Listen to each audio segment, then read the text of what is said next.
시청자 여러분들 큰일 났습니다. 특히 우리 20대 30대 젊은 시청자분들의 미래가 정말로 큰일 날 것 같습니다. 답이 없어요. 왜 그러냐면 나라의 빚이 국가의 부채가 무려 2천조 원을 육박한다라고 합니다. 와, 국가 부채가 이 정도로 천문학적인 수치를 기록하는 일은 대한민국 경제 역사상 처음 있는 일인데요. 우리나라는 이미 국가 부채 규모만 놓고 보면은 천조국이 아니라 천조국을 곱빼기 해버린 2천조국을 바라보고 있는 상황입니다. 이 한 번도 경험해보지 못한 새로운 나라를 정말로 화끈하게 우리가 맛보고 있습니다.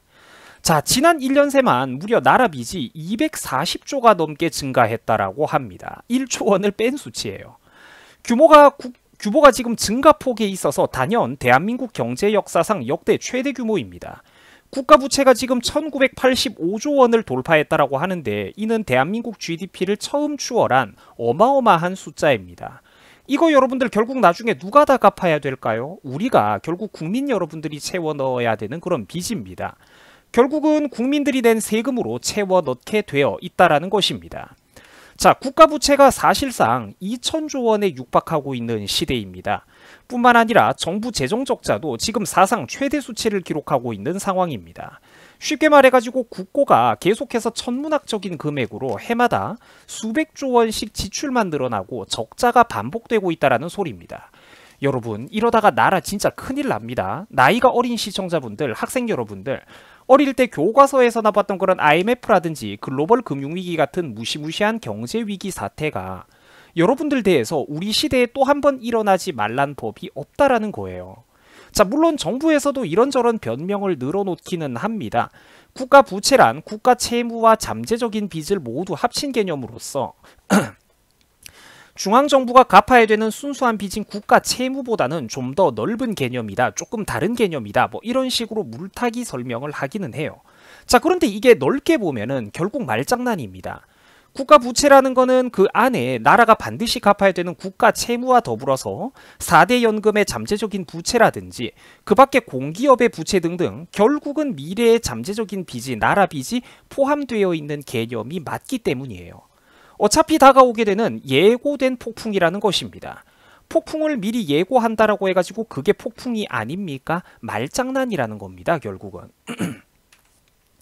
지금 문정부 들어와가지고 정부의 재정 적자와 지출이 이토록 심해진 이유는 물론 수도 없이 많습니다만 그중 중요한 요인 가운데 하나가 바로 비대한 공공조직, 행정조직 문제입니다. 문정부 들어와가지고 공무원을 역대 최대 규모로 엄청나게 뽑아댔는데 이게 결국은 지금 국민 여러분들의 그런 잠재적인, 아니 확정적인 빚으로 쌓이고 있다라는 거예요. 자, 국가 재정에 여러분들 주인이 없다라고 생각하십니까? 천만의 말씀. 우리나라 기업들과 국민 여러분들이, 우리가 바로 국가 재정의 주인입니다. 그래서 저 같은 사람들이 저희 개인 돈이 아닌데도 불구하고 국가 재정을 아껴 써야 된다, 꼭 필요한 곳에만 효율적으로 써야 된다, 그렇게 강조했던 겁니다. 나중에 다가올 거대한 태풍을 피하기 위해서, 대비하기 위해서 말입니다. 나라 전체가 무너지는 국가 경제의 산사태가 일어날 수도 있다라는 거예요. 이게 쌓이고 쌓이다가 언젠가는 터지는 날이 오지 않겠습니까? 자, 시청자 여러분들 한번 생각을 해보세요. 언론과 경제 뉴스들이 모두 바보라 가지고 걱정할 필요가 없는 거를 억지로 걱정하는 거겠습니까? 그건 아니라는 거죠. 국가 부채 2천조라는 이 어마어마한 그런 천문학적인 수치에 대해서 경제학자들과 경제 뉴스 기자들이 왜 경악하고 있는지 사람이라면 한 번쯤 진지하게 생각을 해봐야 된다는 것입니다.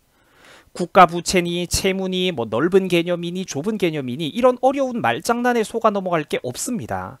어차피 중앙정부와 지방정부가 반드시 갚아야 되는 그런 확정된 국가 채무의 규모만 도대체 얼마냐? 지난해 기준으로 무려 846조 9천억 원을 돌파했습니다. 그 뒤에 9천억이라는 숫자만 해도 사실 천문학적인 숫자인데 그 앞에 1조 원이라는 나라 빚이 들어가 있는 상자가 무려 850여 개가 있다는 거예요. 상상이 가십니까, 여러분들? 1조라는 돈이 들어있는 그 박스가 846개가 있다니까? 상상이 가십니까? 문정부 이후로 해마다 수백조씩 나라 빚이 증가하고 있고 벌써 이게 얼마냐면 GDP의 44%를 넘어가는 수치입니다. 이런데도 불구하고 문정부는 민간기업과 고용 환경을 전부 다 박살을 내놓고 있죠. 그 어떻게든 청년들의 취업률을 눈속임 한번 해보려고 세금을 갖다 퍼부어서 필요도 없는 공공기관, 공무원 인력들만 엄청나게 뽑아대고 있습니다. 이러니까 나라 안에 돈이 없고 재정지출, 재정적자는 해마다 사상 최대치를 기록하고 있습니다. 나라 안에 돈이 부족한 거는 다 이유가 있다는 것이죠. 이게 무슨 말이냐면은 이미 지금 이 나라의 20대, 30대 청년 여러분들은 이미 엄청난 미래의 빚을 떠안고 있다라는 겁니다. 확정이 되어버린 거죠. 나라에 돈이 없으면 무슨 일이 벌어지겠습니까? 앞으로 국민 여러분들의 세금이 늘어날 수밖에 없다라는 거예요. 여러분들이 피땀 흘려가지고 벌어모은 그 돈, 결혼도 준비하고 내 집도 마련하고 차도 뽑아야 되는 그 돈이 앞으로 세금으로 다 뜯기게 될 게 뻔하다라는 거예요. 정부의 재정 적자가 누적될 때마다. 그마저도 나중에 내가 나이 들고 늙었을 때 연금으로 제대로 돌려받지도 못하는 그런 상황이 벌어질 수도 있다라는 겁니다. 이제는 부디 국민들께서 진심으로 정신을 차리셔야 됩니다. 그저 표 한번 얻어보려고 선심성으로 알바하고 있던 그런 비정규직들 정규직으로 정치권들이 마음대로 이렇게 전환시키는 거 역대 최대 규모. 이거 칭찬해 주시면 안 됩니다. 열심히 공부하고 이제 정문으로 들어가려고 스펙 쌓고 있었던 사람들만 바보가 됐던 거죠. 그 밖에 공무원 채용 역대 최대, 공공기관 채용 역대 최대, 그런 공공인력들 역대 최대. 이게 좋아 보이십니까? 천만의 말씀. 전부 다 국민 여러분들이, 학생 여러분들이 미래에 짊어져 나가야 되는 빚이라는 겁니다. 빚. 나라는 이미 깊숙한 곳에서부터 병 들어가고 있다라는 거예요. 사업하기 좋은 나라를 만들어가지고 민간 기업에서 고용이 이루어져야 하는 것이지 세금으로 돌려막기를 하는 가짜 일자리, 그런 식의 답없는 국가재정이 과연 몇 년이나 지속될 것 같습니까? 언젠가는 터진다라는 거예요. 거듭 말씀드립니다만 국가재정이라는 거는 단위가 워낙 거대하다 보니까 우리가 착각하기 쉬워서 그렇지 절대로 저게 무한한 돈이 아닙니다. 단위가 크다 뿐이지 무한한 돈이 아니에요. 나가는 것도 그만큼 덩치가 크기 때문입니다. 보세요. 공무원들의 숫자는 역대 최대로 뽑았다고 하는데 뽑으면 뭐합니까? 온갖 인기 투표용 선심성 공약에 푼돈 다 뿌려대다가 정작 눈이 오면 도로가 마비되어 버리는 기적의 사태가 벌어진다는 거예요. 중요한 거는 맞습니다. 효율성이에요. 효율성입니다. 국민들의 피와 땀으로 이루어진 세금 아니겠습니까? 당연히 이 세금이 효율적으로 운용돼야 하는 것 아닐까요? 흥청망청 낭비될 수는 없잖아요. 뭐 넓은 개념이다, 경제학적으로 좁은 개념이다, 뭐 부채와 채무가 다르다, 결국은 다 말장난이라는 겁니다. 어차피 기금이 바닥나면은 그거를 정부가 못 갚겠다고 두 손 도발 놓아버리면은 결국 국민들의 세금으로 메워 넣어야 된다는 점에서는 이게 국민 부담하고 다를 게 하등 없어요. 국민들의 부담으로 돌아올 가능성이 굉장히 높다라는 겁니다. 어차피 국가가 못 갚겠다고 손을 놓으면은 결국은 기업과 우리 국민들이 채워 넣어야 된다라는 겁니다. 절대로 이게 남의 일이 아니라는 거죠. 상황이 이런데도 불구하고 문정부는 해마다 적자 국채를 대규모로 발행해가면서 빚잔치를 벌이고 있습니다. 이걸로 표를 얻고 인기를 사는 거예요. 국민들은 벌써부터 푼돈 몇만 원의 재난지원금이라는 그런 사료에 길들여져 가고 있다는 거예요. 이거는 가상화폐와 코인에 한번 비유를 해보자면은 지금 문정부는 해마다 영혼까지 끌어모아가지고 불안하기 짝이 없는 포퓰리즘이라는 코인을 풀 매수하고 있다는 겁니다. 이게 과연 언제까지 잔치가 가능할까요? 문정부의 높은 사람들 혼자서만 한강을 가면은 우리하고 아무 상관이 없을 텐데 문제는 우리도 저 포퓰리즘 코인이 거품이 터졌을 때 우리도 튼튼한 쇠사슬에 묶여가지고 같이 끌려 들어간다라는 점입니다. 여러분, 재정 수입이, 세금 수입이 왜 감소를 할까요? 세금이 줄어드는 게 당연하죠. 기업을 규제하고 괴롭히니까요. 사업하기 나쁜 환경을 만드니까 우리나라 기업들이 국내에 투자하기를 꺼리죠. 투자를 축소하고 기왕이면 공장과 새로운 일자리를 해외에다가 지어버린다라는 겁니다. 당연히 기업에서 걷어들여야 되는 우리나라 법인세도 감소하고 원래 같았으면 그 회사에서 우리나라 청년들이 정상적으로 일하면서 세금을 내야 되는데 청년들이 백수가 되어버렸으니까 회사 자체가 국내에 없다라는 거죠. 그러니까 일반 근로자들한테 벌어들이는 그런 세금 수입도 감소할 수밖에 없겠죠. 정부 세금 수입이 줄어드는 게 당연하다라는 거예요. 기업을 규제하니까. 반면에 밖으로 우리나라 청년들이 이렇게 전부 다 백수 생활만 해버리면은 밖으로 새어나가는 실업급여는 얼마나 많겠습니까?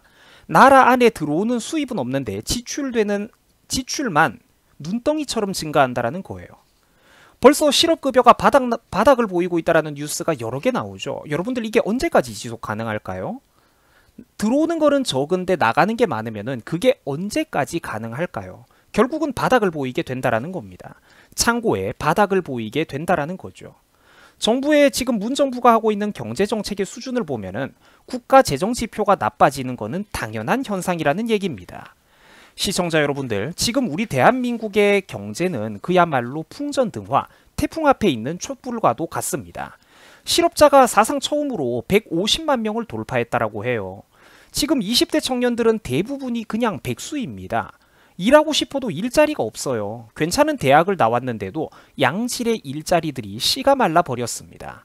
IMF 이후로 사상 최고의 실업률을 자랑하는 반면 반대로 취업률은 사상 최저 가장 낮은 수치를 기록하고 있다고 합니다. 말 그대로 지금 국가 경제가 사실 서로의 눈치만 보고 있다 뿐이지 살얼음판 위를 걷고 있는 거랑 똑같다라는 거예요. 붕괴되기 직전이라니까? 아니 세상에 국가 부채가 1년에 240조씩 증가한다는 게 여러분들 말이 됩니까? 컴퓨터 게임에서 치트키를 써도 이런 돈은 벌어모을 수가 없어요, 여러분.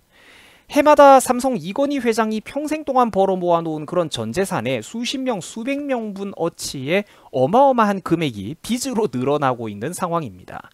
여러분, 저 많은 돈을 누가 다 썼습니까? 저 돈을 도대체 누가 다 썼죠? 우리는 구경도 못했는데? 이제는 부디 국민들이 스스로 정신을 차려야 됩니다. 아직까지도 지지를 거둬들이지 못한다면 이거는 정말로 심각한 문제입니다.